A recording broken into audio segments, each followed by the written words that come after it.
क्या बात है पिताजी, आप परेशान दिखाई दे रहे हैं।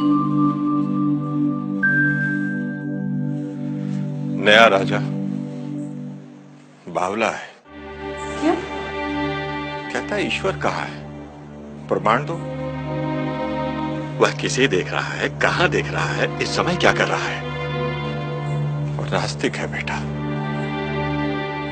जो कल तक किसी ने उत्तर नहीं दिया तो वह सारे मंदिरों से मूर्तियां हटवा देगा। बस इतनी सी बात और इतनी चिंता। बेटा बड़े बड़े विद्वान। पिताजी, आप कल मुझे राजा के पास ले चलिए, मैं उनके प्रश्नों का उत्तर दूंगी।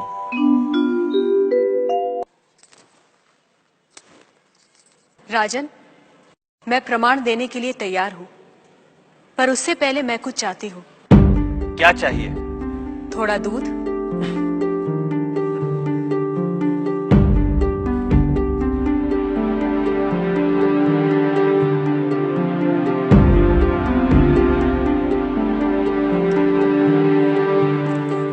राजन, इस पात्र में आपको क्या दिखाई दे रहा है?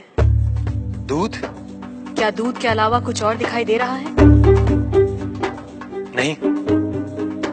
पर मुझे तो मक्खन भी दिखाई दे रहा है। क्या आपको मक्खन दिखाई दे रहा है?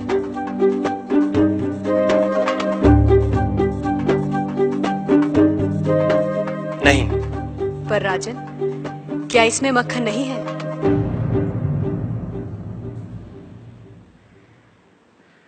है।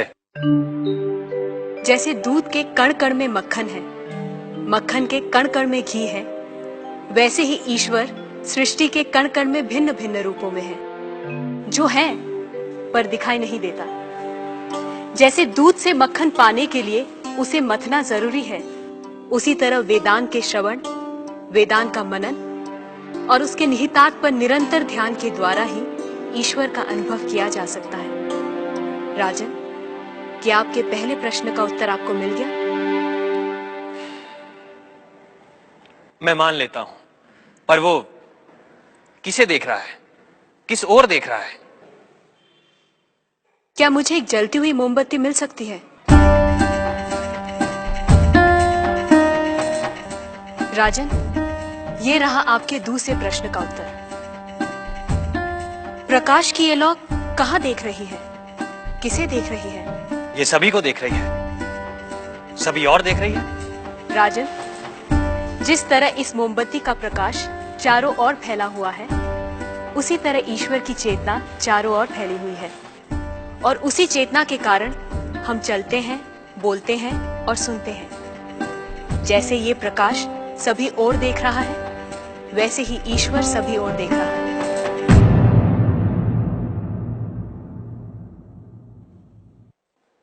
अब आपका तीसरा प्रश्न। वो इस समय क्या कर रहा है? राजन, इस समय मैं आपके प्रश्नों का उत्तर दे रही हूँ, इसलिए मैं तुम्हारी गुरु हूँ और तुम मेरे शिष्य। पर मैं खड़ी हूँ और तुम बैठे हो।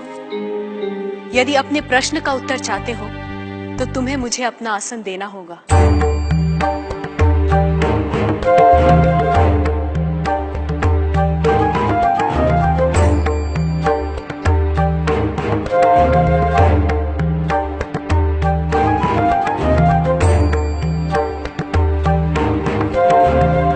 राजन, ये रहा तुम्हारे तीसरे प्रश्न का उत्तर। कुछ देर पहले आप सारे मंदिरों से मूर्तियां हटवाने का विचार कर रहे थे। इस समय आप ईश्वर के बारे में फिर से विचार करने लगे हैं। आप मेरे स्थान पर खड़े हैं और मैं आपके सिंहासन पर बैठी हूं। इधर एक राजा को सामान्य नागरिक का स्थान और एक सामान्य नागरिक को राज सिंहासन दे सकता है, ये आप देख रहे हैं। आप मेरे स्थान पर और मैं आपके स्थान पर बैठी हूं। ईश्वर इस समय ये करवा रहा है, उस अनंत और असीमित शक्तियों के स्वामी जिसने ये सुंदर, अद्भुत, विस्मयकारी और महान संसार रचा है, जिसमें सूर्य, चंद्र, तारे, ग्रह, नक्षत्र अपने अपने स्थान पर स्थिर और गतिमान है, जिसके कण कण में एक व्यवस्था है। ऐसे शब्दों और ज्ञान से परे ईश्वर के लिए क्या संभव है? कहिए राजन, क्या मंदिरों से मूर्तियां हटवाई जाएं? मूर्तियां तो उस ईश्वर की प्रतीक है, उनका मूर्त रूप है। वह सर्वज्ञ, सर्वशक्तिमान, सर्वव्यापी ईश्वर सर्वत्र है। किसी ने उसको पत्थर में पाया, किसी ने पेड़ों में, किसी ने शब्दों के माध्यम से, तो किसी ने प्रार्थना करके। वही परमात्मा अनेक नाम, रूप और गुणों में व्यक्त होता है, और कोई उन्हें अरूप और निर्गुण आत्मा के रूप में जानते हैं।